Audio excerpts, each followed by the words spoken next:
Kubana uyu munsi ni umunsi mukuru ku isi w'abana batoya muri Jiya, akarusho noneho no mu muryango twita ku bana muri Marusi babyeyi b'abana uyu mwana akure aje turashimwa n'Imana n'abantu. Noneho nawe mubyeyi wicaye aho icyapa aragenda buryo waharaniye kugeraho. Niyo mpamvu n'Imana yanditse mu byanditswe ngo menyereza umwana inzira akwiriye kunyuramo, azageza asaza atariyagira ate, ntabwo byikora ahubwo baranezwa. Niyo mpamvu bakubwira ngo nimuturera neza tuzakura neza duhesha Imana icyubahiro kubahana. Mwana muto Imana imugirire neza. Igitekerezo cyo muracyumvise n'iteko ryasohotse mwabyumvise. Mpamvu yo kubisubiramo ahubwo wowe bikora mu gihe gikwiriye n'ikidakwiriye sobanukirwa. Reka turebe noneho uyu munsi icyo tugiye gutekerezaho, twongere tubitekerezeho abasanzwemo n'abashyitsi bacu. Abashyitsi n'abanyamahanga bicaje muri uru ruhande, abadiyakoni bose Imana ibakumisha. Buri tujya tunavuga turajya twerekeye cyane. Yewe ariko hari n'abandi nabonye bicaye ahangaha. Twese twahuriye kwa Data. Twaje muri ya mvugo ya Yesu amaze kuzuka, yaganiriye n'abigishwa be aravuga ati ngiye kwa Data ari we So. None hano ni kwa Data. Iyo wamaze kugera hano wageze kwa So wicara utekana. Ikigo cyacu cy'uyu munsi kiravuga ngo sobanukirwa impamvu y'Umwadiventisti wa kane. Sobanukirwa impamvu y'Umwadiventisti wa kane. Wigezera mu Kigali wo gusobanukirwa impamvu y'Umwadiventisti wa kane ni iyihe?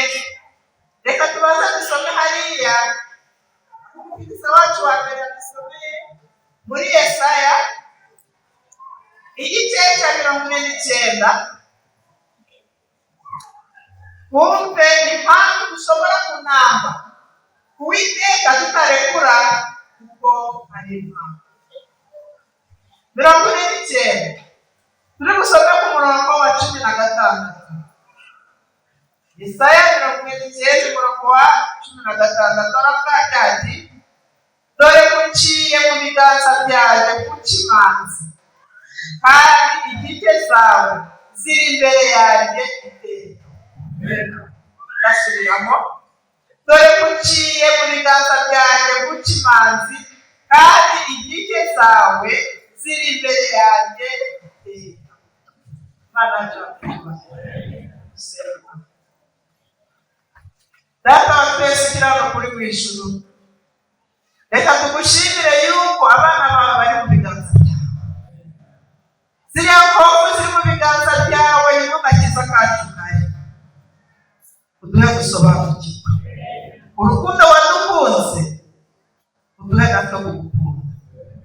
Ni ukuri Nyagasani turi ibiremwa bidasanzwe, utugira abadasanzwe, maze uduhe kukwemera no gusobanukirwa impamvu turi mu biganza byawe. Byose tubigusabye mu izina ryawe. Ikigo cyacu kivuga ngo iki? Turaganira.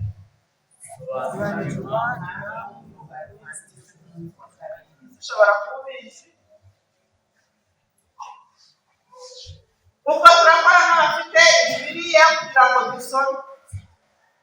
Bavuze ko hano mu Badiventisti ntabwo tuza kumva ahubwo tuza kwiga. Ubwo tugiye gusobanukirwa reka twumve mu kwa mbere rwa Petero mu rwandiko igice cyayo cya 3 ku murongo wa 15. Kwa mbere rwa Petero igice cya 3 umurongo wa 15.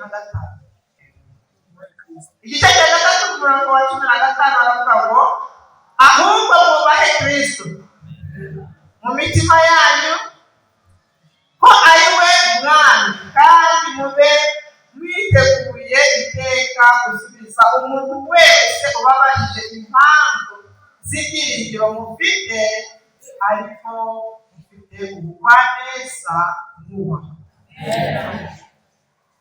Ahubwo mubahe Kristo mu mitima yanyu ko ari we mwami, kandi mube mwiteguye iteka gusubiza umuntu wese ubajije impamvu z'ibyiringiro mufite, ariko mufite ubugwaneza mwubaha. Imana ihabwe.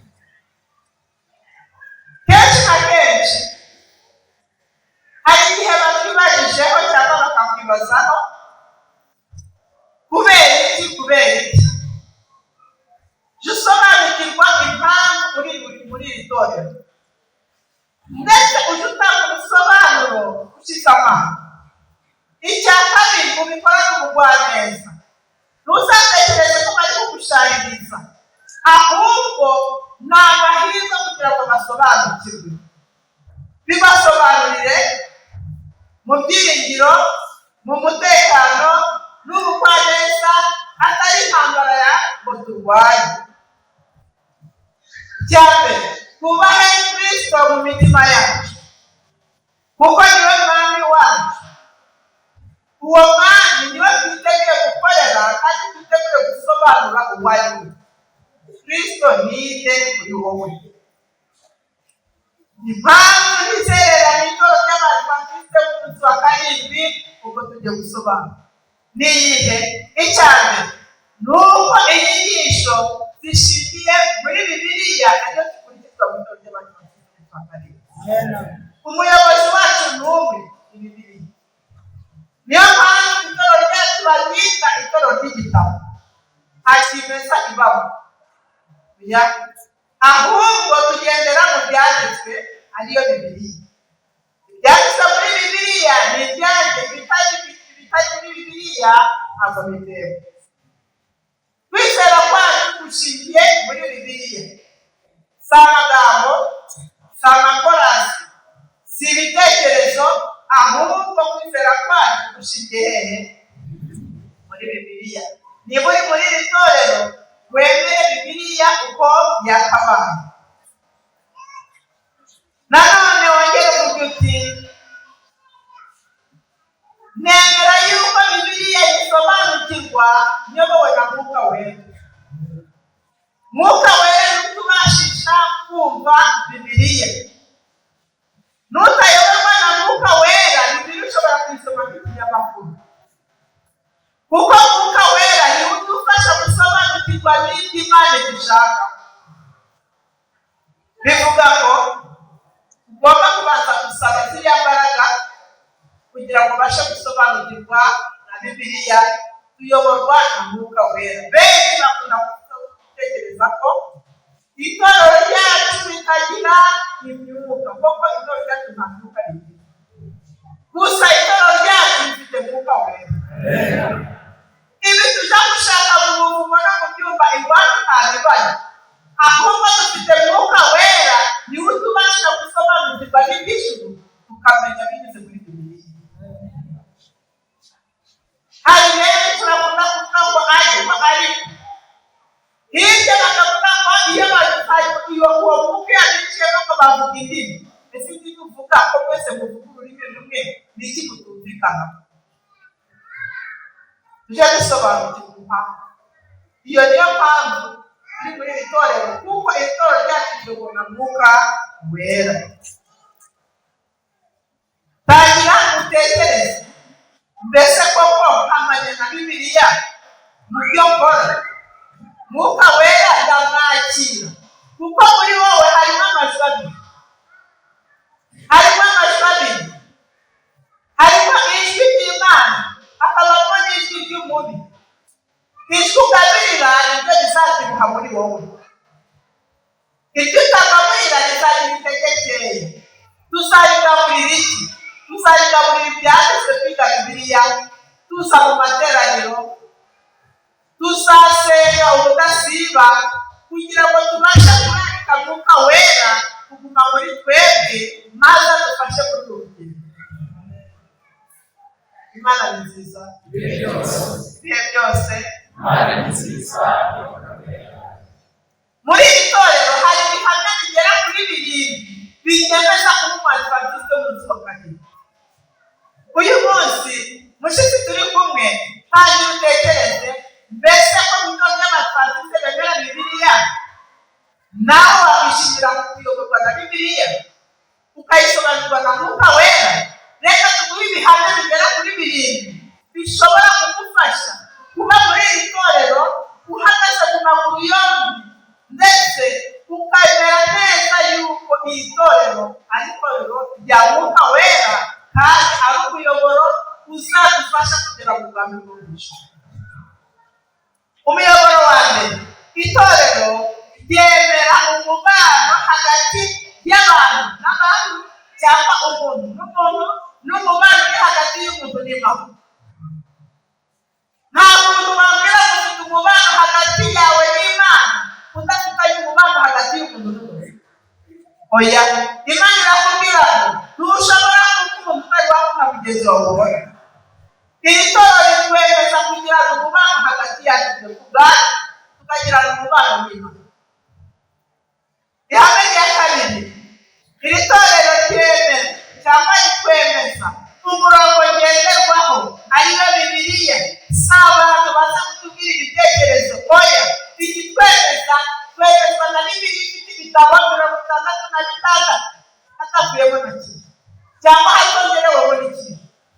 Byaje kugaragara ko hariho za Bibiliya zifite ibitabo birenze 66, ariko ukurikije ubusesenguzi tuzaza gusanga ibyo bitabo bitaravugizwe na Mwuka wera.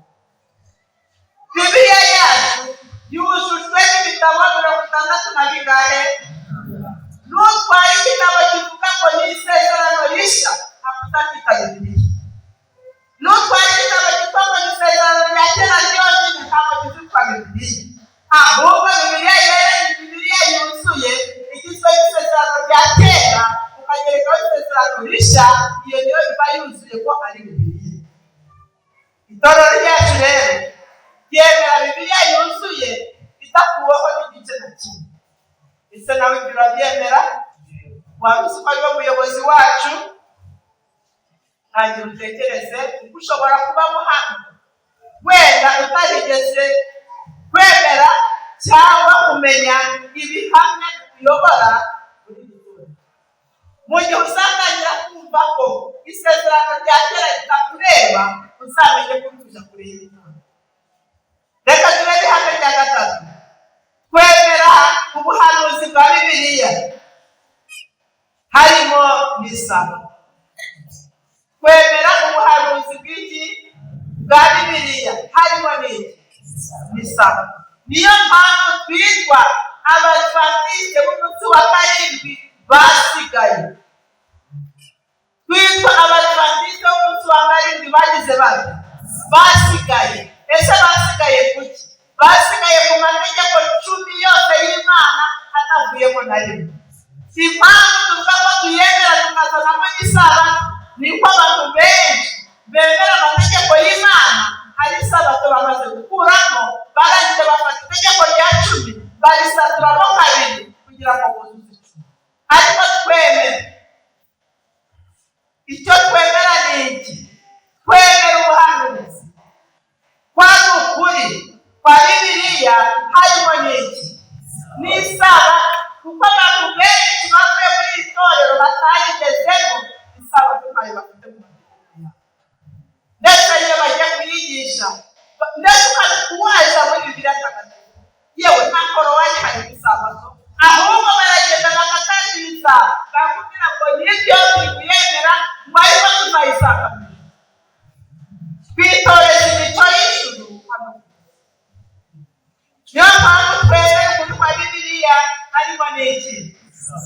isabato. Reka dusome muri Yesaya igice cya 56.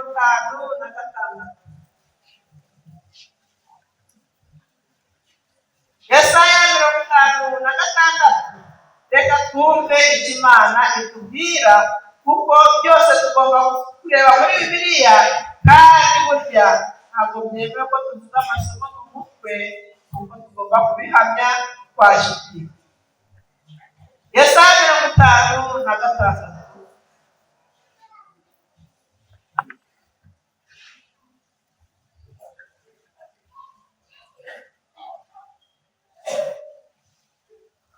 Yego, haravuga hati Uwiteka aravuga ati, mwitondere iby'ukuri, mukore ibyo gukiranuka, kuko agakiza kanjye kari hafi, no gukiranuka kwanjye kugiye guhishurwa. Mwitondere iki? Mwitondere iby'ukuri, kuko agakiza kanjye kari hehe? Kari hafi, kandi mukore iby'iki? Tuzabyitondera tubikwiye, tuzaba tubikwiye mu byanditswe. Ese ibyanditswe biyobora intambwe zawe?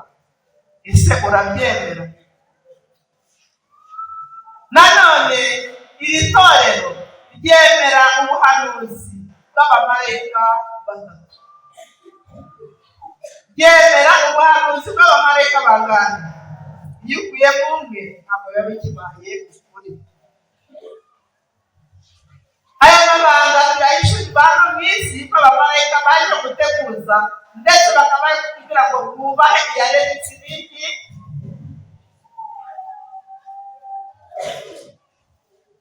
Ihame rya kane riravuga ngo kubera tugomba kubaha Bibiliya kandi tukayigenderamo, iri toro ry'Abadiventiste kandi rigatanga ubutumwa bwiza rifite inkingi zigera kuri enye tugomba kugenderaho.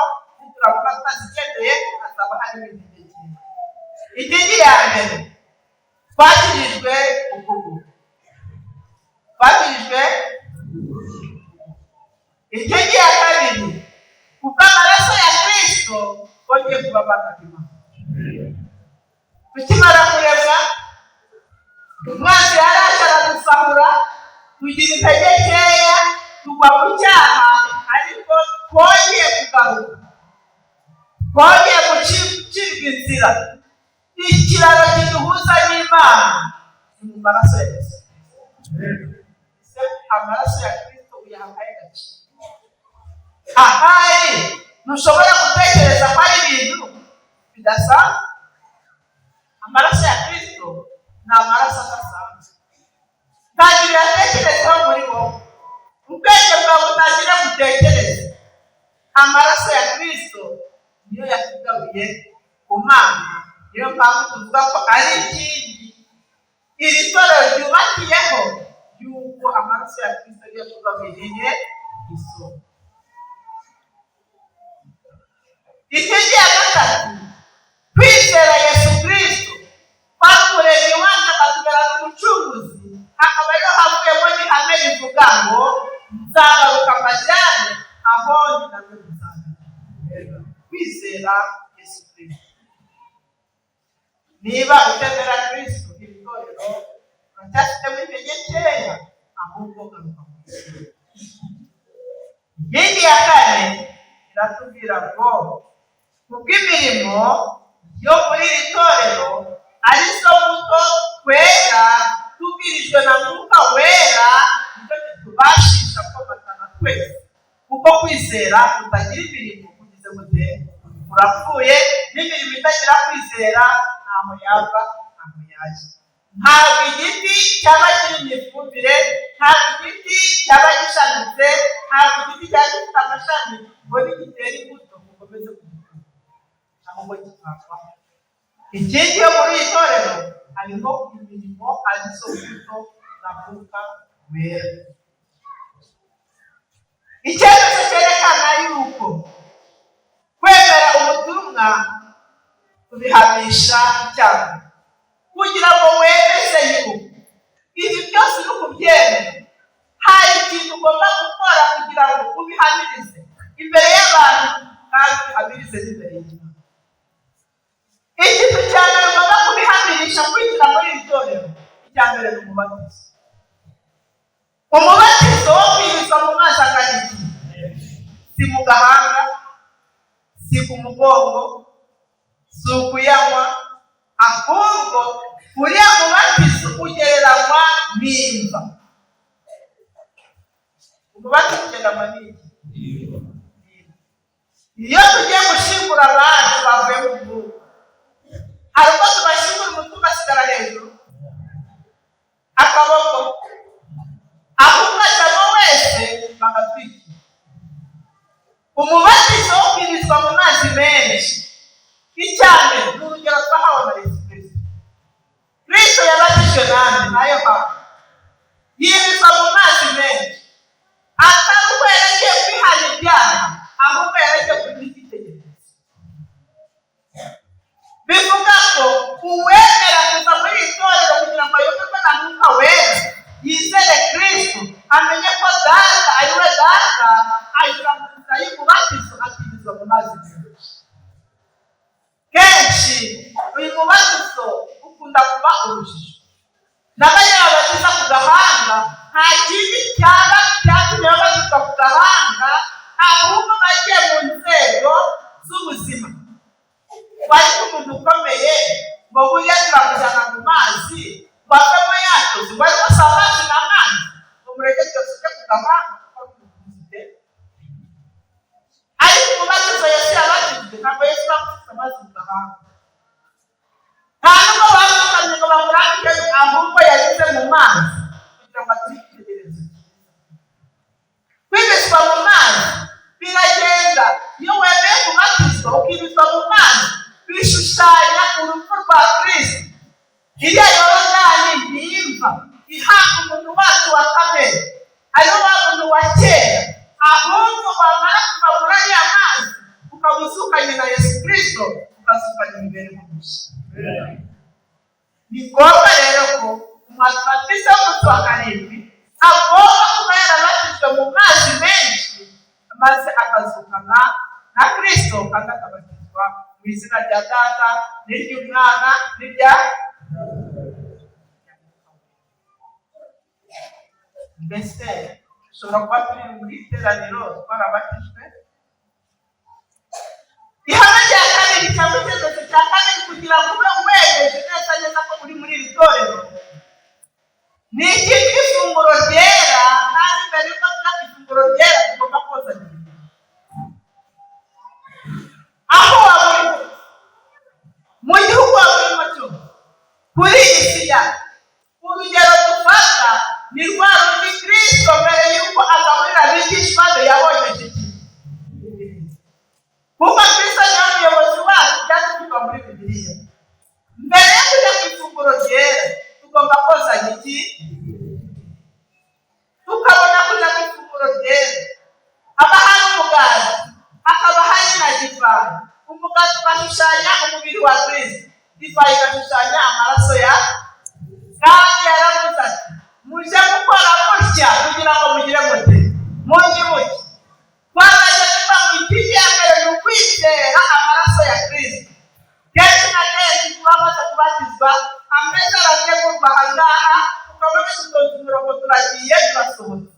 Mbese iyo ugunga Kristo ugomba kwereshwa amaraso ya Kristo, harya bigenda gute? Ibyo byo bizagarukwaho n'iki gihe. Ifunguro ryera ariko tukozanya iki? Ririya funguro ryera ritukura kuza hehe? Kuza kubireba hariya muri Matayo igice cya 26 umurongo wa 26 kugeza ku 28. Iri funguro ryera ni isano tugirana n'Imana na Yesu Kristo. Iyo uri kujya ku ifunguro ryera uba uri kunga ubumwe na Kristo. Iyo uri kuvuga ifunguro ryera uba uri kuvuga Kristo. Bose abantu barabatijwe bari mu itorero, ariko iyo bigeze kunga ubumwe na Yesu Kristo baragenda bakavuga kwiciraho iteka. None iryo teka ugiye kwiciraho kubijyanye he ko Kristo yaje ku bwacu kugira ngo ubashe kuva mu bubata bw'icyaha, ahubwo wegeranye n'Imana. Ngombwa ko umuntu wese wabatijwe aza ku ifunguro ryera, kuko nicyo kimenyetso gituma twomatana na Kristo mu mibereho yacu yo ku isi.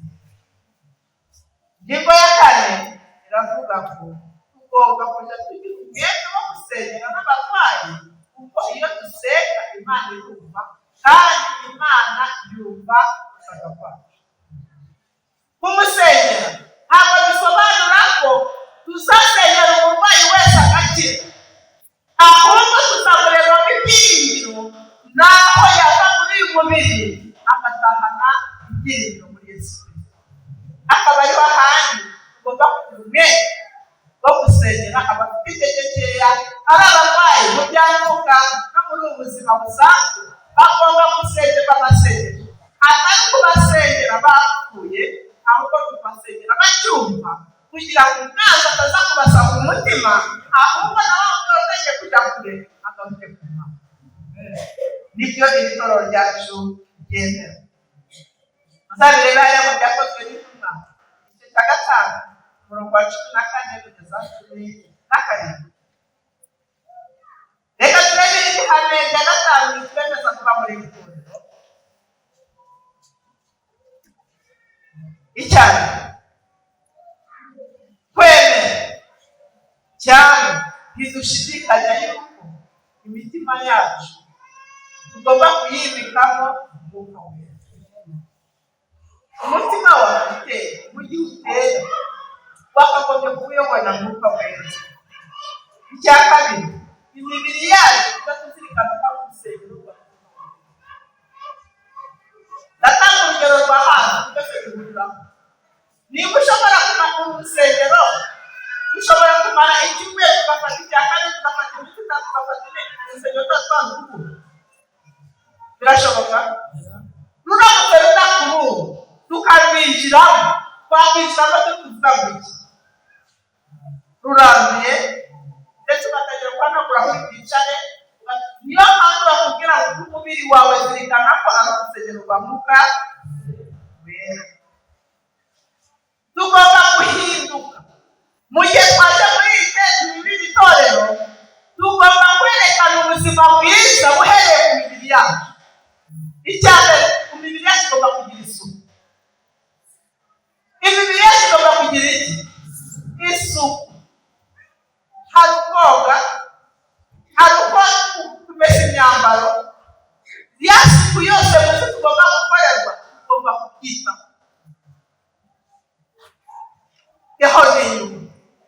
Imbere rero, imitima yacu tugomba kwiragiza mwuka wera, kandi tukayisengera guhora itekereza ibyiza.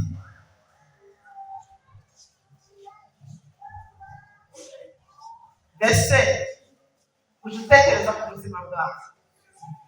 Wari uzi ko ushobora guhura n'umuntu bakaba bamufata mu rundi rwego, urwego ukwasi, ndetse hakaba n'igihe babajije ngo mbese ngo byariva kubera ko bakubona iki?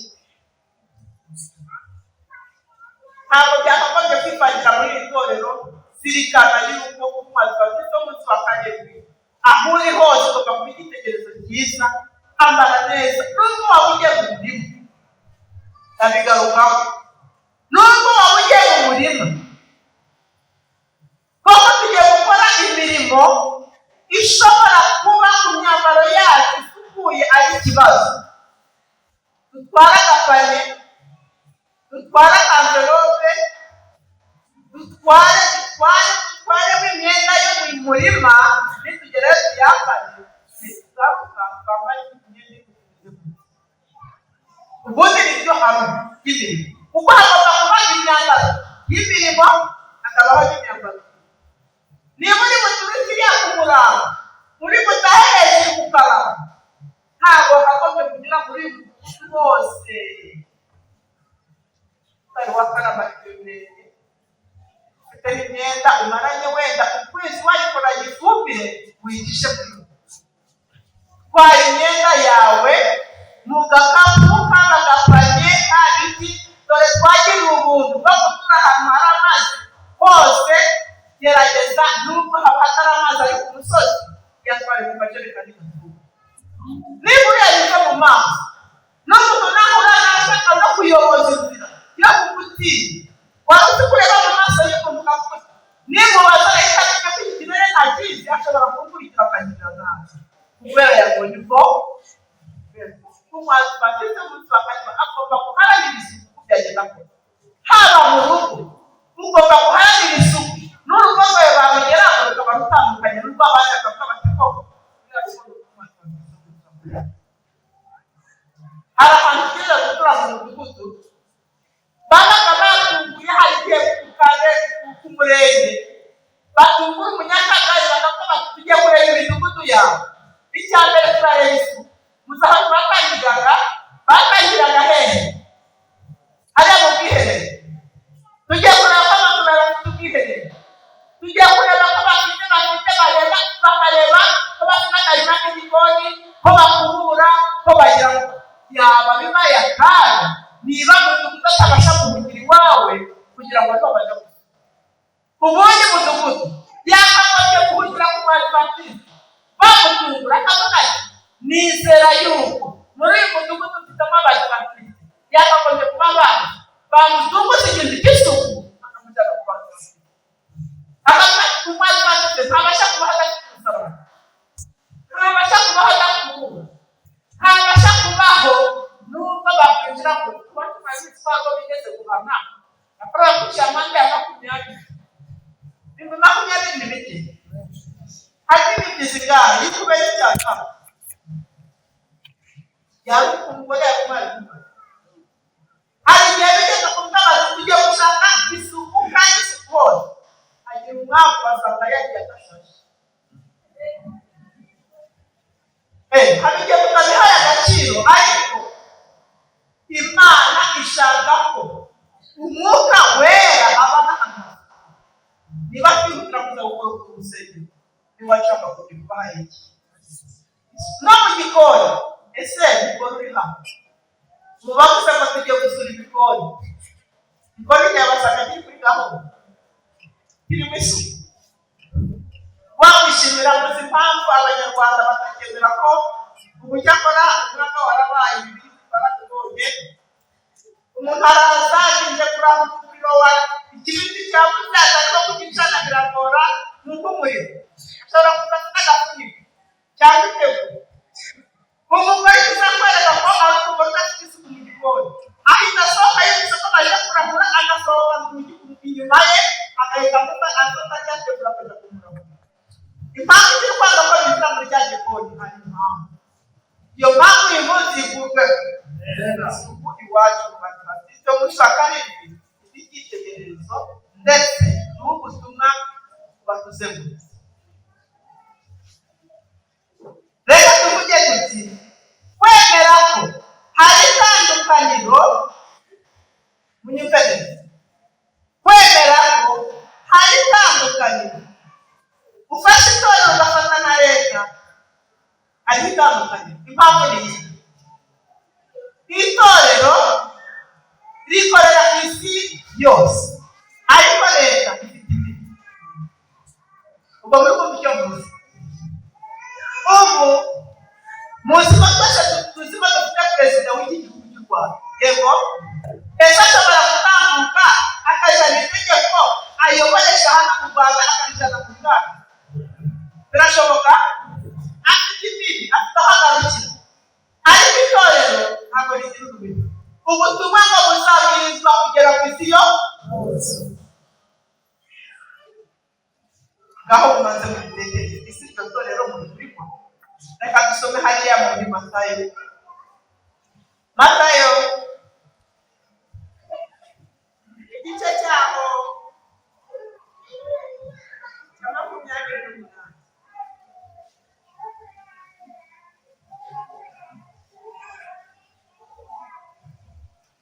niba ubutumwa bwiza butagira urubiri tugomba gukora nk'uko tubisabwa kandi nawe utabasha kwambuka ngo urebe inzuzi n'imipaka wafasha gutura iki amaturo no gusenga kugira ngo nabo bazamenye ubutumwa byiza. 28 turasoma ku murongo waho wa 18 aravuga ati nuko Yesu arabegerera avugana nabo ati naho ubutware bwose mu ijuru no mu isi. 19 nuko mugende muhindure abantu bo mu mahanga yose abigishwa mubabatiza mu izina rya Data wa twese n'iry'Umwana n'iry'Umwuka wera. Murongo wa 20 mubigishe kwitondera ibyo nababwiye byose kandi dore ndi kumwe nawe iminsi yose kugera mpera y'isi. Ubutumwa bwiza bufite umupaka ubutumwa bwiza bwigishwa runoga bukambuka bukajya i Nyamirembe, bukambuka bukajya mu Beruka, bukambuka bukajya mu Bugande, bukajya mu Burayi, bukajya ku isi yose, kuko Yesu yaduhaye ububasha bwo kubwiriza ku isi yose. Ati nuko mugende mubwiriza isi yose, mubabwiriza ubutumwa bwiza, ababwemera babatizwe mu izina rya Data n'iry'Umwana n'iry'Umwuka wera. Yarabishimangiye ko twatanye tuvuga ngo iri torero ryemera iki? Ryemera Bibiliya. Ibiri muri Bibiliya nibyo tuzakurikiza. Ati kandi ntabwo muzagenda mwenyine, ahubwo ndi kumwe namwe kugeza ryari. Wigira ubwoba, uri umuyoboro, umurimo ni wa Kristo. Wowe ikigusaba ni ubushake. Tuvuge icyo yakubwiye ati mugende mubigishe ibyo nababwiye bingana iki byose, kandi bijye kwitondera amategeko yanyu. Abo bantu nibabyemera mubabatize, kuko Kristo yahawe ubutware mu isi na hejuru no mu ijuru. Abigishwa ba Kristo rero bagomba kuvuga ubutumwa bwose ku muturanyi hirya y'iwanyu, ariko naho utabasha kugeza amaguru utura amaturo usenge kugira ngo ubutumwa buzagire buzagire. Nanone ihame dushobora kuba turi gusorezeho, ihame rya 7 ni ukugira ibyiringiro. Haleluya. Ni ukugira iki? Ibyiringiro dufite ni uko dufite ihame ridakuka rivuga ngo Kristo azagaruka. Atari kuvuga ngo Kristo azagaruka aba twizeye iki? Nta na kimwe. Ariko ibyiringiro byacu dufite bishingiye kuvuga ngo Kristo azagaruka, kandi muzi ko ari byo hame dufite ritasubira inyuma.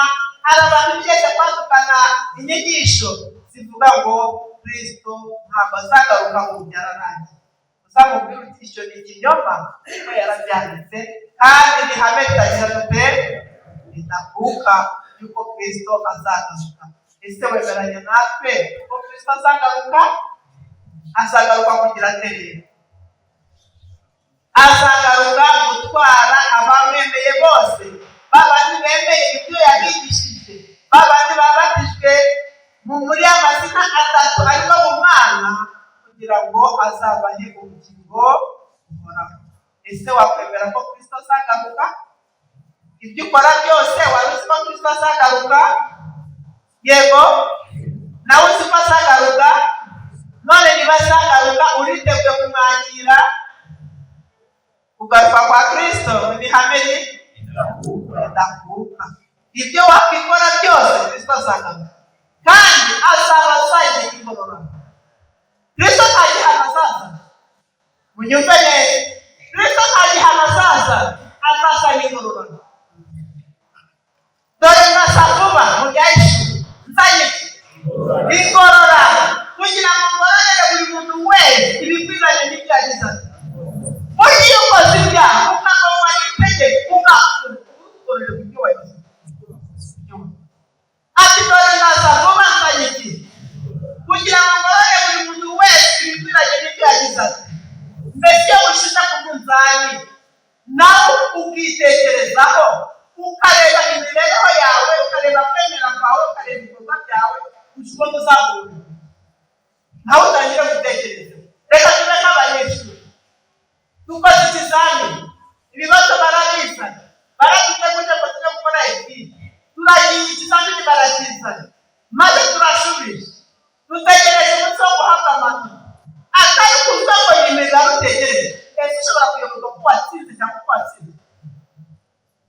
mu buzima bwawe ugiye gukora. Ese uje umenya ko uzatsinda cyangwa ko uzatsindwa? Reka turabe hariya muri Tito igice cyaho cya kabiri, turebe ko ibyiringiro byacu bishingiye. Tito igice cya kabiri ku murongo wa 13 haravuga hati dutegereje ibyiringiro by'umugisha, ari byo kuzaboneka ku bwiza bwa Yesu Kristo, ari we Mana yacu ikomeye n'umukiza. Dutegereje ibyiringiro, aho niho dutegereje ibyiringiro ko Kristo azagaruka tukazamubona mu bwiza bwe, ari we Mana yacu ikomeye n'umukiza. Niba udafite ibyiringiro bizaba bibaye bibi.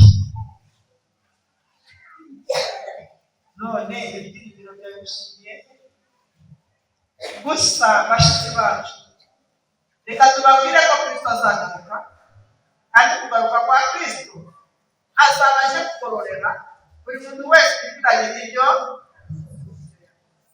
Icyo tukwifuriza ni ukwizerera muri Kristo, ukayoborwa na Mwuka Wera, ukiga ibyanditswe n'ijambo ry'Imana, maze ugakurikiza ariya mahame yose twavuze, ziriya nkingi zose zigize itorero, kuko zose zishingiye kuri Yesu Kristo.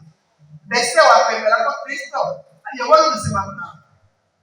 Mbese wowe wamaze kuribatirizwamo, wakwemera gusubira ku rufatiro kugira ngo uyoborwe na Kristo?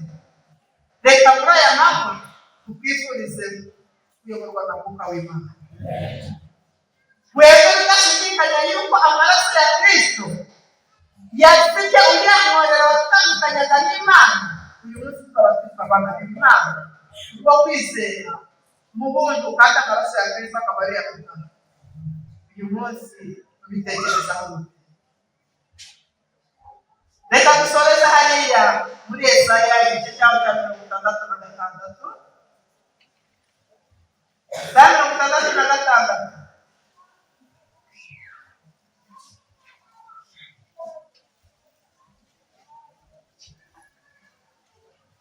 Turasoma ku murongo wa 24.